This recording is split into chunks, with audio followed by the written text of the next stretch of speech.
Hello and welcome to the latest Science of Sport podcast. I'm your host Matt Solomon, and today I'm delighted to be joined by Harry Routledge.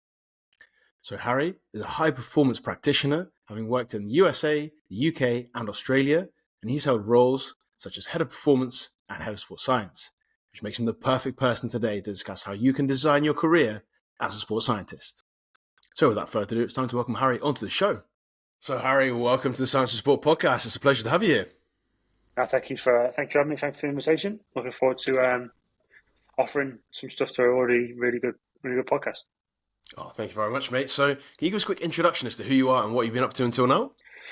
Yeah, so obviously Harry Routledge, sort of high. If you're going to sort of phrase it, it'd probably be a experienced high performance practitioner.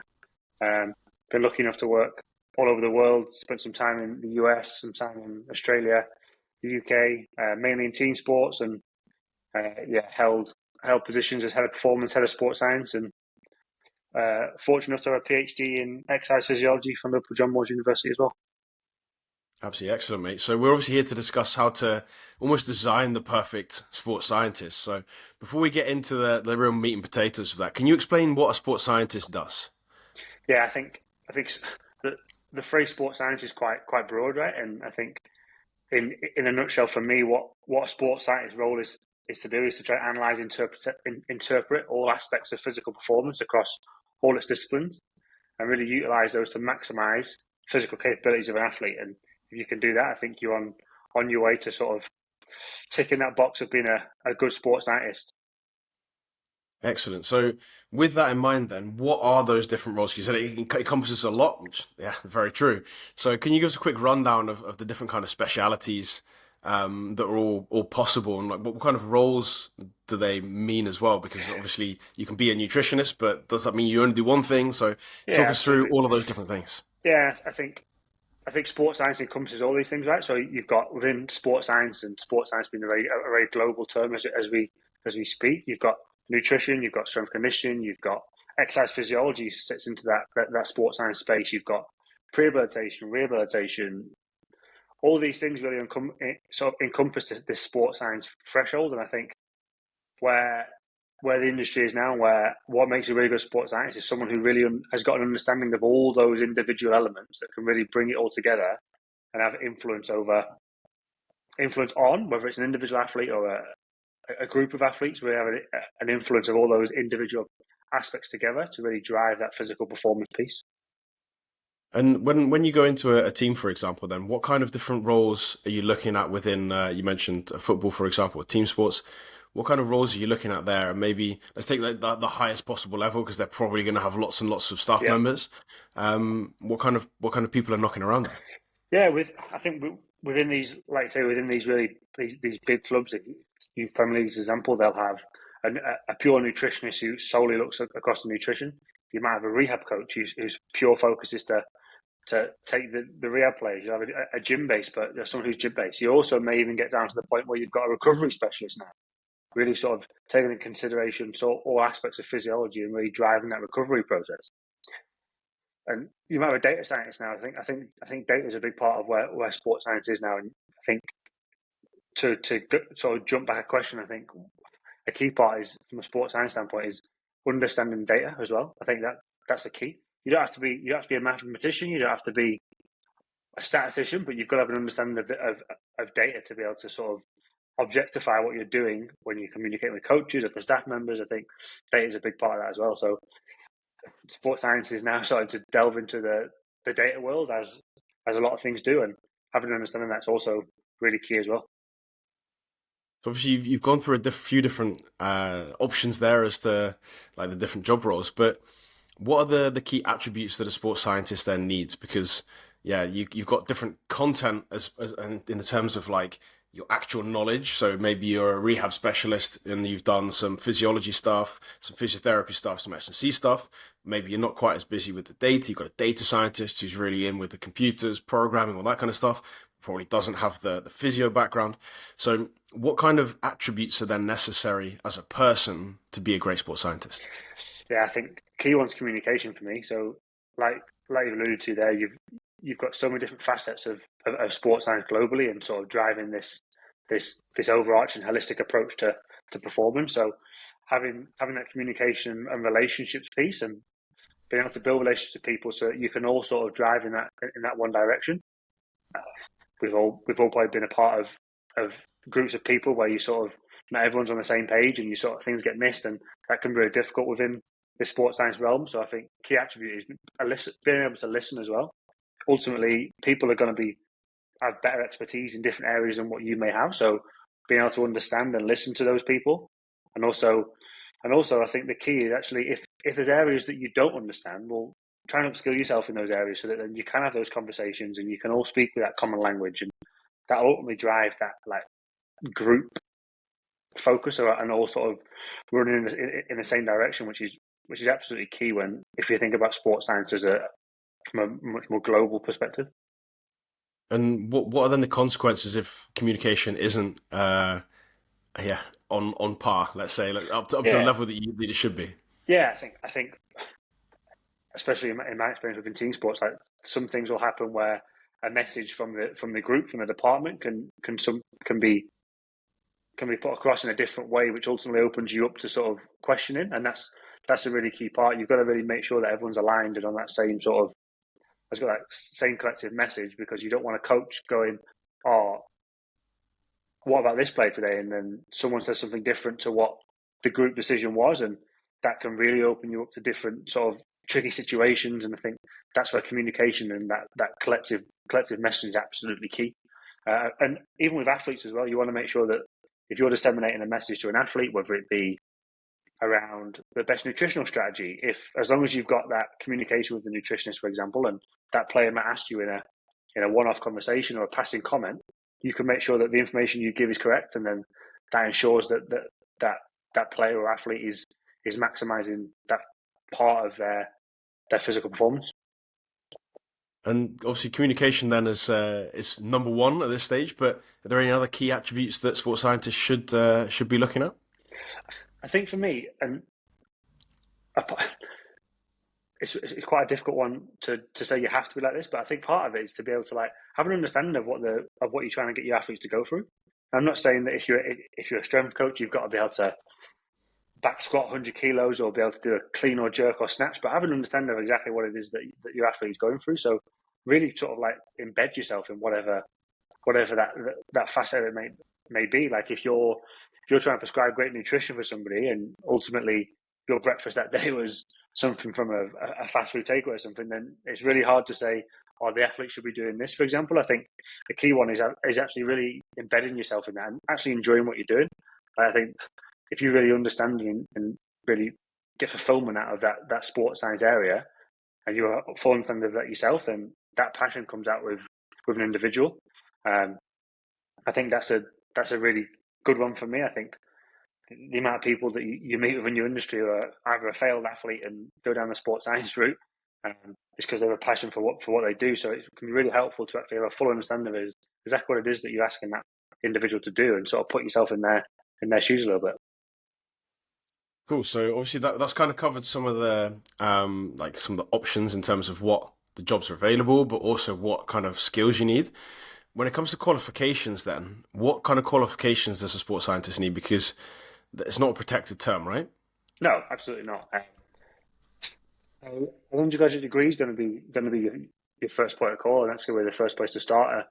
An honours degree in sport and exercise science from any sort of high end university is going to be really key. And I think as you move through that, then that's going to be quite broad, and it's going to be quite a broad sort of degree basis there, and then potentially moving on to a master's program and be getting sort of a bit more in depth in the area that you're interested in, whether that is strength conditioning, whether it's exercise physiology, nutrition. But then I think where the most learning is going to be is sort of these industry accreditations. So whether it's a UKSCA or an NSCA, or if you want to become CENAR accredited from a nutritional standpoint, a BASIS accredited for sport and exercise science, I think they're really key, because that sort of sets you apart from the others that are maybe coming through that, whether it's a degree program or whether it's a master's program. I think having those accreditations are key, and it's really that can also help with that from a CPD standpoint as well, because you have to make sure that you're adhering to some key guidelines, and especially from an upskilling standpoint as well. But not only that, you're going to get access to other great practitioners that can help develop your practice as well. So those industry accreditations are pretty key for me. And I am rudely interrupting to make sure you're up to date on the Science of Sport Coach Academy. The Coach Academy is an overgrowing library of sports science courses, which are broken down into bite-sized chunks. So if you've enjoyed today's podcast and you want to get your hands on some more great sports science information, you can get into the Coach Academy completely for free for the next 7 days using the link in the show notes, which is available to you when you finish listening. So hit that link in just a few minutes' time. And then in terms of experience, obviously there's a lot of job adverts out there that say they want some kind of experience. That can be tricky as well, right? So I know there are people in positions where they go, well, I really want to do that job, but I don't have 2 years experience. So how do I get 2 years experience so that I can do the job at the lowest end anyway? I mean, it's a never-ending circle, right? If you don't have experience, you can't get the job. So how do you get experience without the job? Yeah, you see what I'm getting at? Yeah, How absolutely. do people then start to build that out? Yeah, it is hard, but I think you can always seek opportunities. So whether it's and I think having been through the process of hiring people and hiring junior members of staff, I think something I always look for is, have you gone out of your comfort zone a little bit and just gone to a local football club and tried to say, look, I'm here to help. Can I offer any opportunities, whether it's one or two players, to get some experience? Because no matter the level in those initial phases, well, everyone's a human. So everyone's like, from an exercise physiology standpoint, biomechanical standpoint, however you want to phrase that, you're working with the human body. So having experience of a semi-professional versus professional, the traits are going to be quite similar. Yes, the level of athleticism will be different, granted, but the actual coaching points are going to be very, very similar there. So I think just get out there and just offer yourself to as many people in your local area as you can, whether it's a university team, for example, whether your university offers a strength and conditioning internship that you can do a couple of nights a week that give you that coaching experience, and that hands-on experience is really key. I know a lot of university degrees at the minute offer a sandwich course and a sandwich placement year, which can be really advantageous. And football clubs, especially in the UK, are really sort of looking out for that. And this time of year is a great time of year for those opportunities to start come up, and you can built into your degree program, you can get a year's experience, and that a year's experience in a football club will be invaluable as you sort of transition into that job search and career search. But equally, I think it doesn't always have to be in the sport that you necessarily ultimately want to end up in. I think if you decide to go to your local swimming club, for example, and offer yourself to help some local swimming athletes, just because they're not football players, you're also showing that you can diversify yourself a little bit and get some experience in some completely different sports, which can be as ultimately valuable if team sports is ultimately where you want to be. Excellent. So when you got all of that all sorted, right? So you've gone, right, I know what I want to do, and I'm kind of like, I've got a qualification, whatever it is, if it's a specific one or a general one. Got the attributes, got the qualifications. You're starting in your career. At some point, you're going to have to make some choices, right? Either you're going to specialize down one route, or you're going to stay general, and you're going to have to do a bit of everything. And especially in football, obviously, there's a lot of practitioners who do a little bit of everything and don't necessarily specialize in one thing, especially when you're not got all the money that all the top Premier Leagues have got. So, what are the advantages and disadvantages to being either a specialist or a generalist? Yeah, I think you can actually be, and this is probably a term I'm going to completely make up here, a specialized generalist, if that makes sense. So you may have a specialism in nutrition and understand the exercise molecular pathways that ultimately drive adaptation from exercise. So that's brilliant, because that is your specialism. But within that, you've got to have an understanding of, okay, if my specialism is nutrition, for example, I've got to understand how nutrition will ultimately impact the rehab process. But if I don't understand the rehab process, then I'm not going to be able to prescribe the correct nutrition for that. So then you've probably got to spend a bit of time understanding the gym sessions, and then ultimately that will drive you might not be a complete specialist in the gym, but you can ultimately get to the point where you can be like, oh, so-and-so needs to be taken for a gym session today. Are you able to do that? You may be the nutritionist. That may be your sole role. But ultimately you go, yeah, I've had enough experience. I can understand what's required, and I can step into that role and help from a gym standpoint. Now, equally, if we continue on that rehab process, that player will eventually go out on the grass and begin their grass-based rehab, if we're talking team sports, get outside and understand that and help out with that. So then you're beginning to really generalize yourself across the process of rehabilitation. But ultimately, you're your focus is still nutrition, but you become a bit more generalized in your approach across rehab, across grass-based rehab, and then that'll ultimately give you a better understanding of how to progress rehab, whether it's objective from a number standpoint, from a rehab progression, from a GPS load standpoint, as an example. But that really broadens your horizon then, and then you can have a better understanding of how nutrition, if that is your specialism, can impact on not only game day performance or training performance within the week from a global standpoint, but ultimately how you can really influence that nutritional strategy for a rehab player as they progress through their rehab process. Now, equally, if you turn that on its head again and your specialism is strength conditioning and you're a gym-based practitioner and that's where you really thrive and enjoy that, okay, you've then also got a good understanding of, maybe not to the level as you have in the gym, but a good understanding of what happens on the grass from a team sport perspective. Because on those days when the grass session may be high load, high volume, high intensity, if you don't understand what that looks like, then you're solely going to maintain your gym-based program, but you don't understand what's actually happened before, then you may then begin to overload the players because you don't fully understand the actual grass part of it. So, and then equally, to go back again, if your specialism is strength conditioning, but you've got a generalized understanding of nutrition, you can then potentially help prescribe nutrition that's going to really aid your practice from a strength conditioning standpoint.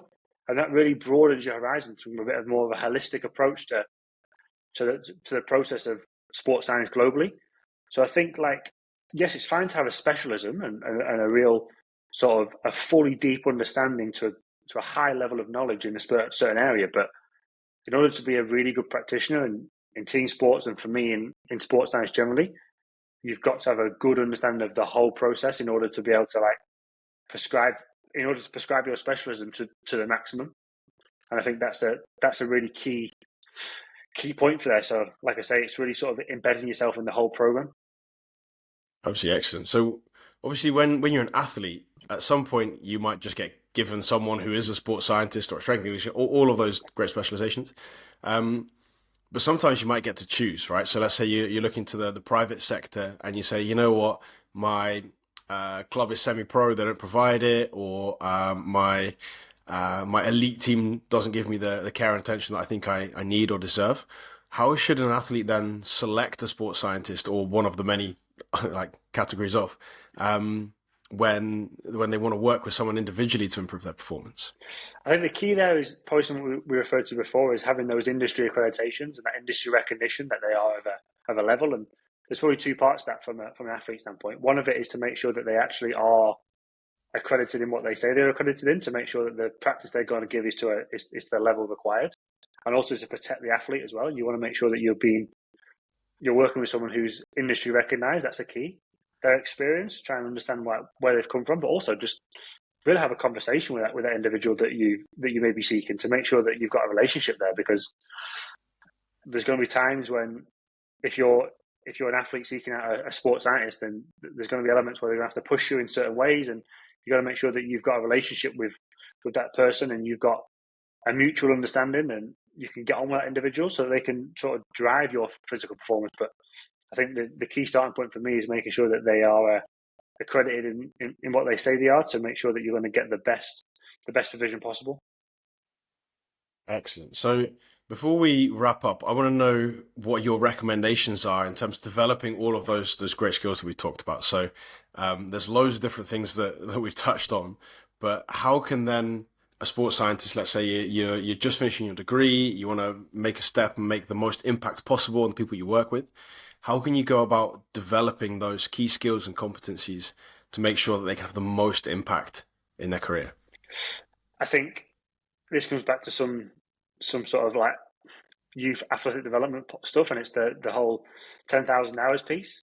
And I think that can also be key for practitioners. It doesn't need to be 10,000 hours per se to become a master, but equally, I think that the more time you can spend in whatever that may be, and really working on your skill set, is gonna really push you to the next level and really sort of drive your career. I think with the world of social media we live in now, everyone's a lot more open and everyone's accessible. So if there's someone that you've seen maybe online, on LinkedIn, Twitter, whatever it may be, and you're like, oh, I really like some of the stuff that they do, or they've had some good experiences, well, a lot of people are very open now to have those conversations and sort of guide people on the right paths and be a mentor, if you will, to sort of like help you along the way. And this, you may get some real key skills from those individuals that can really help you practice. So and have that impact. I think impact on a team, especially if you are going to go into team sports, as we discussed, is the relationships. If you ultimately get into a team, whether it's professional, whatever it may look like, I think the key part is having those relationships first and foremost. If you can build those relationships quickly and those people skills, I think that's really key, because then that will allow you to have an impact alongside the knowledge, but having the people skills will make you allow you to have an impact, because when you build relationships with people, then they'll listen, and ultimately a lot of what a sports science job to do is to either take an individual through a specific physical performance plan in whatever capacity that looks like. So having an understanding and having a relationship with the people first will allow that to take place, I think. Excellent. So, Harry, massive thanks for your time and effort today. It's been a pleasure talking. Where can people find a little bit more about you and what you're up to? So, if you want to reach out, my Twitter link I'll be put on this podcast, and also LinkedIn, and that's where you'll find me if anyone wants to have a conversation. Perfect. Thank you very much, mate. It's been a pleasure, and look forward to speaking again soon. Thanks for your time. Cheers, buddy.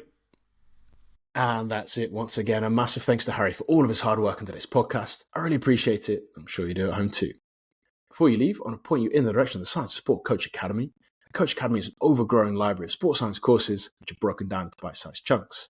So if you've enjoyed today's podcast and you've got your hands on some more great sports science information, all you have to do is hit the link in the show notes so you can get in there completely for free for the next 7 days. What's more, every time you complete one of the courses, you get a certificate of completion which will prove your ongoing education. So hit that link in just a few seconds' time.